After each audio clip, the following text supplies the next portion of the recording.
All right, now it's 1:43. March 27th. 1:43 in the morning. And in the beginning of what I'm writing you at Ardie in this book, I prefaced it because I watched Savannah Guthrie, okay, talking about her mom. And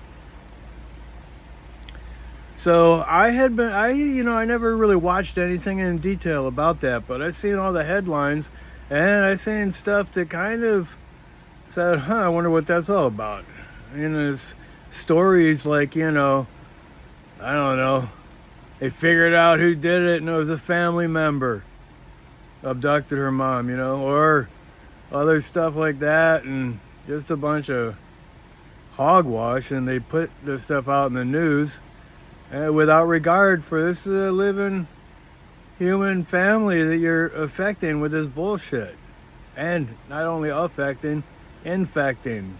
And infecting the minds of people to think a bunch of bullshit. And so, it was good for me to listen and watch, her, because she was real.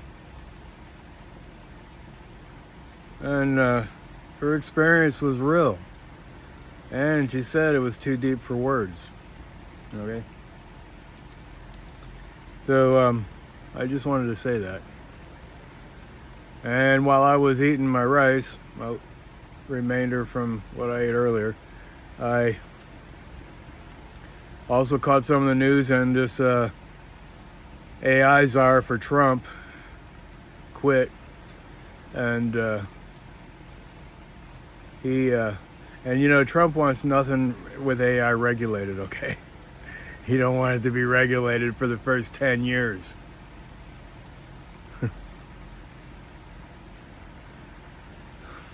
Yeah. He really wants to pull the wool over people's eyes, and he wants the people in charge and stuff to be boss and make all the money, and AI is going to take away a lot of jobs from people. He's all about, making the rich people richer, and who cares about the poor people or the working class people. All right, but I just want to say that. And so now here I am. We're going to read what I wrote on March 23rd. Started at 11:55 p.m. Ardie. I ate some mashed potatoes I made with butter and sour cream, plus some chicken nuggets I cooked to go with it. I timed it so I fed my dogs at the same time. Then I put some chicken eggs in a pot of water to hard boil for a chicken egg tuna salad. Since my dogs and I ate, we got tired, and I fell asleep before I took the pot off took the pot of eggs off the oven burner. I woke up after dreaming because I forgot to cover up my body, and got bit by a mosquito, and it made me itch. I wanted to get up and tell you about my dream because I thought I was telling it to you in my dream. I didn't get up though because I was still lazy. Then I smelled something cooking. It was my chicken eggs cooking in a pot without water because it all evaporated. Then I wasn't feeling lazy anymore. That feeling went away fast. I jumped up from bed to save those eggs from getting burned up because, for one thing, my own chickens laid them, and it takes time to make all them eggs. All them eggs I was cooking. Plus, I don't want to waste them or clean up a burned up mess. And I put 14 eggs in that pot. Or I might have put 10 because I know I gave 4 of them to my dogs. In my dream, I was showing you how to touch the port that is alive. Oh, touch the part that is alive. In my dream, I was showing you how to touch the part that is alive. So, it was a dream, you know. I was showing you how to touch a part that's alive, and it's kind of, you gotta understand, it's just a dream. It wasn't like touching I can't even remember now what the parts look like and all that. And it was like, that's what my mom, your grandma Sharon, did when she was writing down stuff in her notebooks. Okay, I made that comparison when I got up, you know, because what my mom would write down, and she wrote down the parts that were alive in her life, and, you know, so I made that comparison when I got up. So, at least that's what my dream told me. And in my dream, it was like I was showing you how to use a tool called a voltmeter or a multimeter. Those things are tools every secret agent or person with agency must have, at least at least, you know, for the kind of work, my kind of work that I did.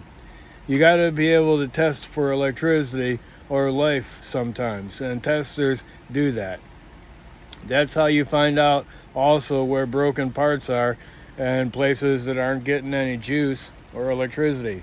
They're not alive. Machines can be alive today, but they are not alive like we are, because there are big differences. Humans have consciousness, choice, free will, and we feel things in a way that is different than smart mechanical sensors that run off electricity.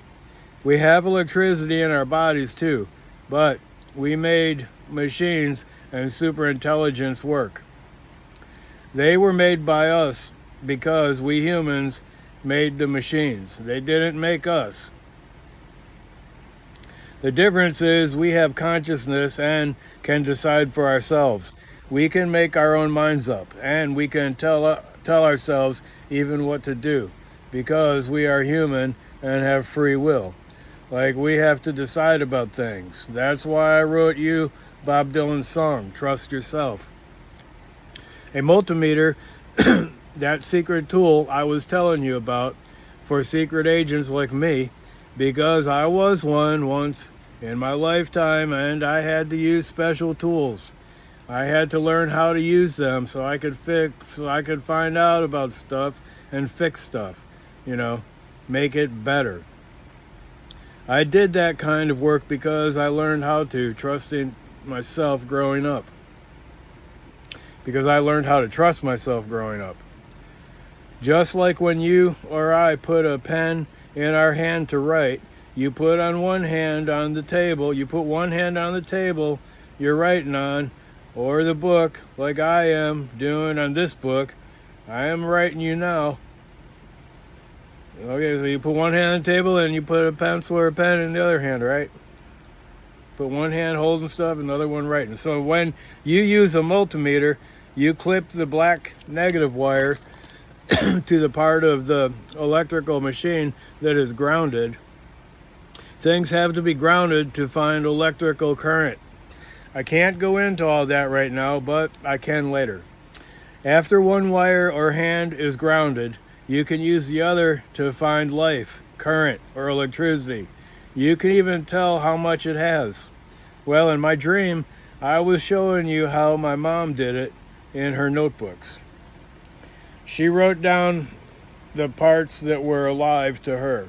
Okay, so now, even though I don't want to have to do it, I need to refrigerate my cooked eggs, and I'm going to have the shells on until I make the tuna egg salad with salad dressing, pickle, relish, celery, and onion. I mix it up, just like my mom did, and it tastes good. I can put it on crackers, bread, toast, or eat it without anything. It's good, and it's good for me. I also drink vegetable juice. Every time I drink it, I can't get enough.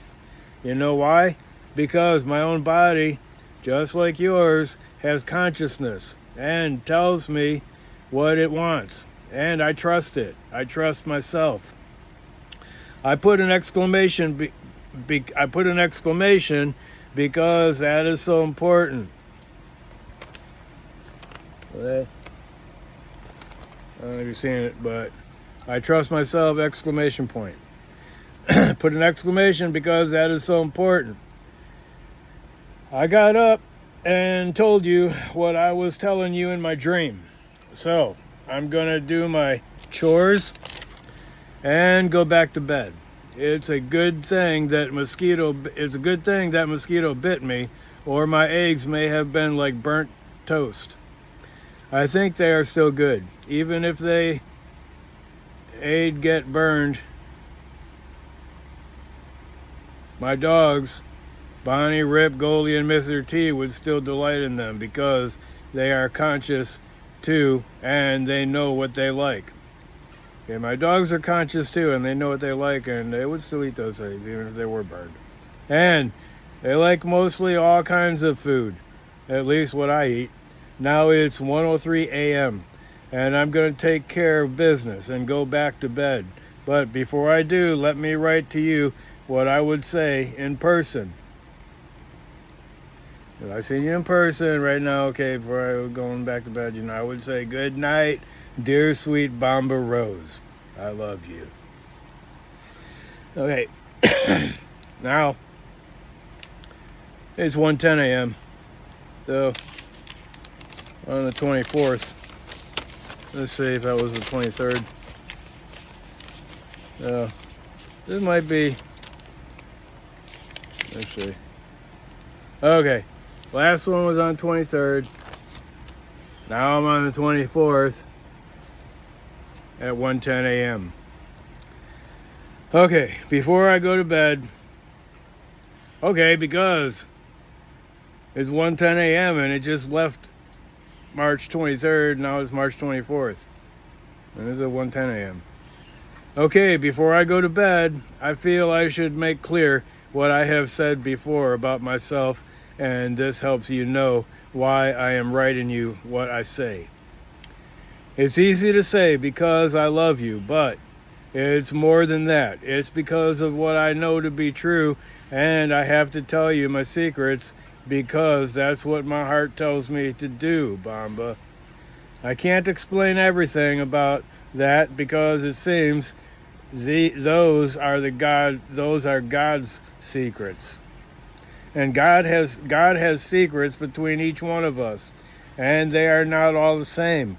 Nobody can know because they are secret. Okay, more on that perhaps tomorrow. So now it's 6:34 a.m. And I like it because this book has the date spot right there. Dear Ardie, I just got up. The garbage man came and it's Tuesday. He comes every Tuesday and Friday. My dogs sounded the alarm and a couple of them ran out to see. I stayed awake laying down and started thinking for some reason. All the things I had to say to you. I thought of so many. I thought of so many things I had to say to you, I started forgetting them. Well, I was thinking my dogs went back to sleep. While I was thinking, my dogs went back to sleep. They dream like me too. One of them started making a sound. It was a pretty sound, like someone singing. It went up and down and all around. Then her sound jumped out. Her sound jumped out too. Like he jumped out. Okay, just like they do in real life. Sounds express how dogs are. Sounds express how dogs are inside. The way dogs act is also expressive. That's how it is for people too. That's why I told you have to learn to Bomba. And actually, okay, that kind of Bomba is actually called Bomba. Okay. The dance and the Puerto Rican style dance and music is called Bomba. Bomba. But I'm calling you Bomba. Alright. But I took the name from that, I think I learned about it before I really knew how to pronounce it anyway. But that's just like your dad's nickname when Amber made it up. He didn't spell it like a coyote with a C. She spelled it coyote with a K, but she said something about the coyote with a C, but a picture of a coyote howling to the moon. Right? But she wrote it with a K. Kiode. Because she was real little too. She didn't know how to spell all that good. And she gave your dad his nickname. Alright, well. So, the Bomba was a secret language or way to communicate the slaves used. The slave owners didn't understand it and just said it's a phenomena of primitives. The Bomba is a phenomena of primitives. But it's not Bomba. It's not stupid like slave owners might want to think it is. Or say it and define it.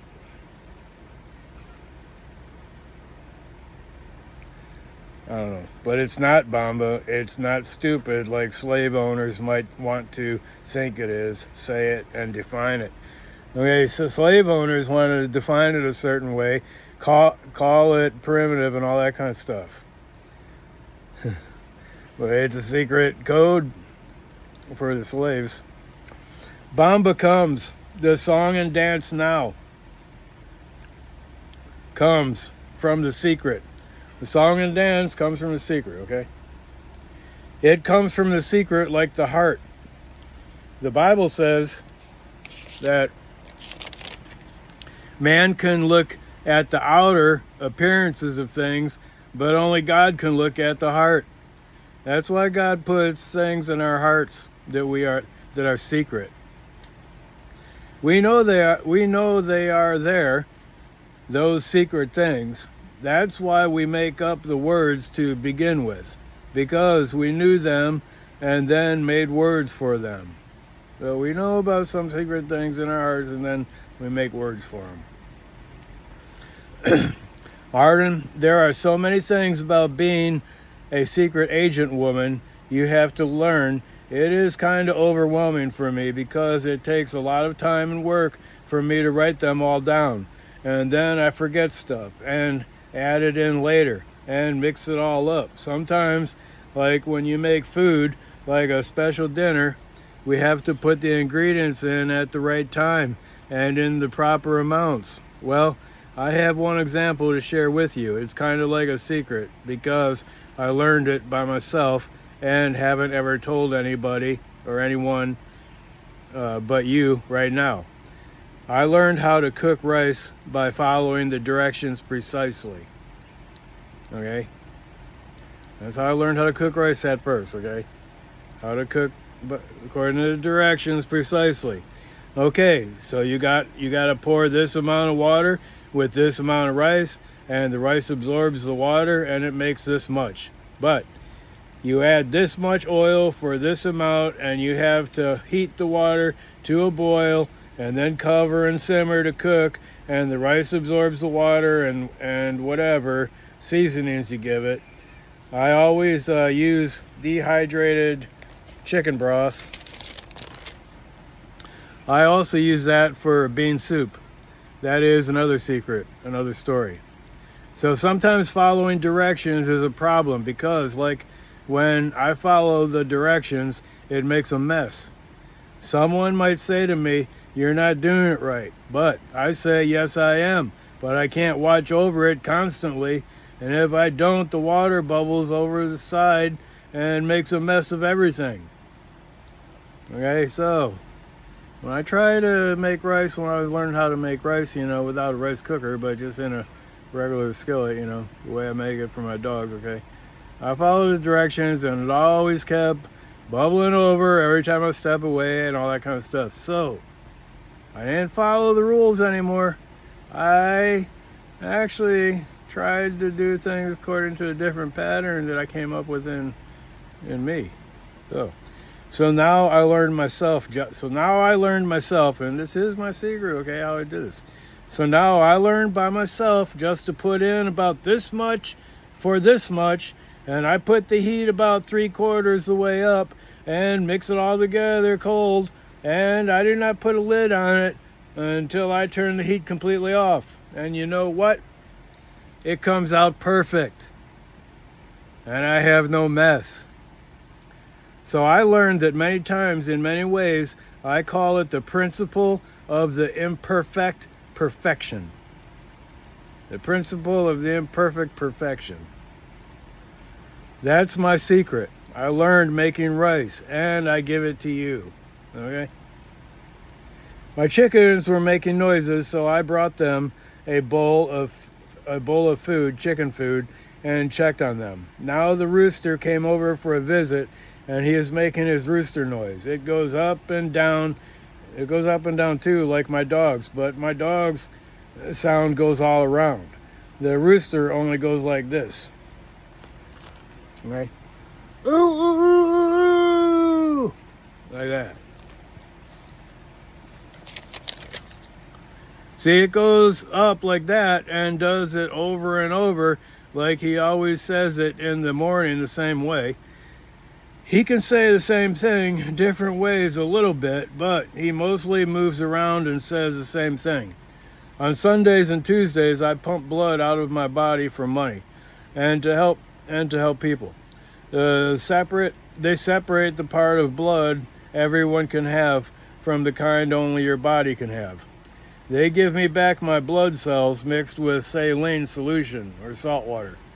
I'm going to drive down there to do that now, so I can be done with it and don't have it hanging over my head. Before I go, I just have to tell you a rule. Let's say rule number 1. Rules are made to be broken. That's rule number 1, okay? Rules are made to be broken. You can't break them all the time, but you can more often if you do it in secret. Now, this is a human right people and machines try to take away, but this is one law I am telling you about that should be kept under hat. That means not in your mouth, like telling people. Should be kept in here under hat. Sometimes you got to break the rules, like I did when I was cooking, okay, when I learned rice.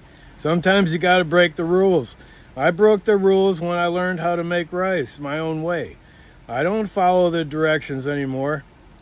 When I get back, I will tell you more about this, what I will call rule number 1. Rules are meant to be broken. Now it's 10:59 a.m. March 24th. Dear Ardie, I finally got back from the plasma center and I took off those boots, okay? I will confess to you that I broke a rule, and I will do it again too. Last time, they didn't pay me as much. I asked why. They cut my pay, and they said because I lost weight. So this time, before I went in, I put on my heavy work boots, so I would weigh more, and I did, like 5 or 6 pounds more. See? They have their rules, and I have some I make too. Name of self-preservation. Another rule I broke is they say you aren't allowed to wear dark sunglasses or shut your eyes. I shut my eyes anyway, but I always keep moving something like my feet or squeezing a ball when I pump the blood out of my vein. When they give your blood cells back with saline water, it's cold and you can feel it go into your parts of your body, like even your chest and your lungs. I was watching someone else across from me a bit as he was falling asleep. He even nodded his head. If he fell all the way asleep, I would tell the workers, but he didn't. I would tell the workers because it could be dangerous and hurt him if he fell asleep from less blood. Keep in mind, rules are different than laws. If you break a law, like driving faster than the law allows, you could pay money or have to go to jail.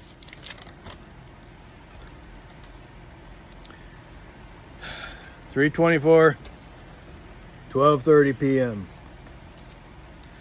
I got dozy when I was writing after I got home. I laid down after I wrote you last.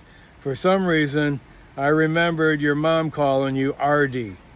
And maybe Ardie, okay? Like, I don't know if it's spelled A-R-D-I-E or A-R-D-Y. But it sounds the same. I thought how lovely your name is in its various forms. I also thought, like in another language, where your name can have different endings depending on the context. You could be called Ardue, or like it sounds, R space do, okay, like that.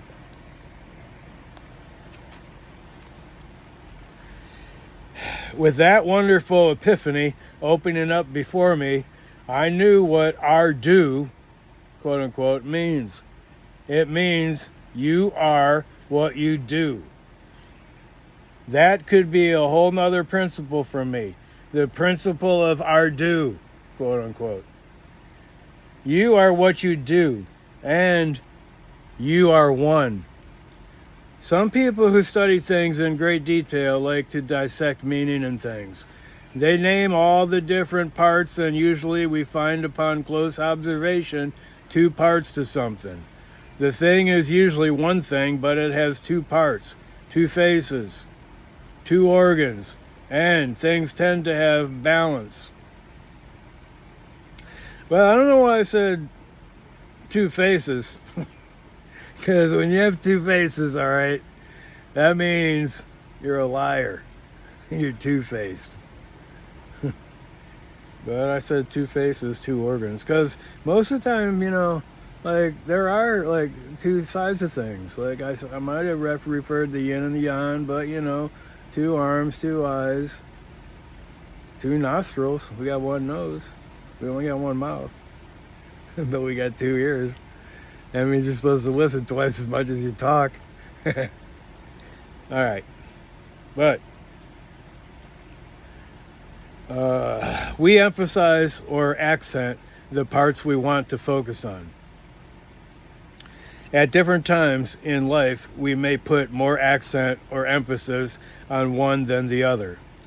The things we emphasize have their opposites, like left and right, up and down, in and out, material or ethereal, heaven, earth, land, sky, place, no place, sound, silence.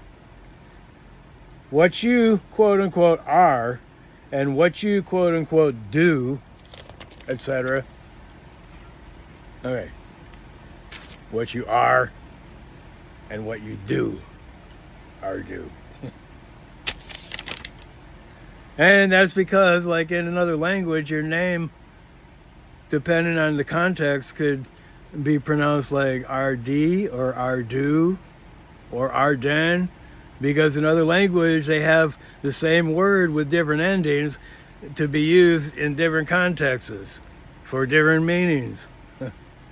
That's how that works in language. I learned that in language school and stuff.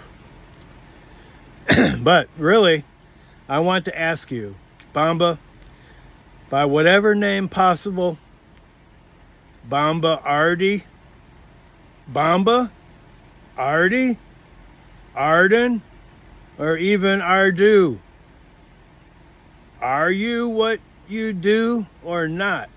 That is the question. Well, one person could protest, I am not what I do. I am so much more, etc. Another could reply, we are precisely what we do. No more, no less. We are what we do. See, I'm teaching you about philosophy right now. Philosophy is the study of the fundamental nature of knowledge, reality, and existence, especially when considered as an academic discipline. With philosophy also comes mythology, and that means stories, because we learn by stories, even if they are fake stories. They can mean, even if they are fake stories, they can mean real things. That's why these stories have a special name: myth. Myth are stories that really mean something special. Like right now, I just had a great idea. I could make a special story about someone I just made up, but it comes from an idea I was thinking on when I was thinking about you. I could call it the Ardie.